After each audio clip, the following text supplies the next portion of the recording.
শুরু করলাম হরিদ্বারের যাত্রা।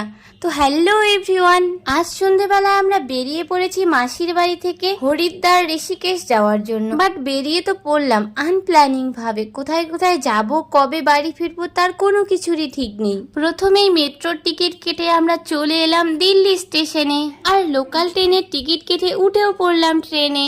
আর আমাদের ঘোরাঘুরিগুলো যেহেতু আনপ্ল্যানিং, তাই আমাদের সব জায়গায় লোকাল ট্রেনেই যেতে হবে। আমরা কিন্তু সিটও পেয়ে গেছি লোকাল ট্রেনে। আর এক একজনের অবস্থা দেখো কিভাবে ঘুমোচ্ছে সবাই। আর এদিকে আমি সবার ভিডিও করতে করতে পৌঁছেও গেলাম হরিদ্বারে। এদিকে দেখো এখানকার স্টেশনটাই কতটা সুন্দর, সবাই তো এখানে এসেই ভিডিও করা শুরু করে দিয়েছে, তাই আমরাই বা বাদ যাই কেন। আর ভোর 5টা স্টেশনে নামার পর আমাদের এতটা ঠান্ডা লাগছিল, দিদি তো চাদর গায়ে দিয়ে আছে। আর স্টেশনে নেমে ফ্রেশ হয়ে এখন আমরা যাচ্ছি গঙ্গা ঘাটের উদ্দেশ্যে।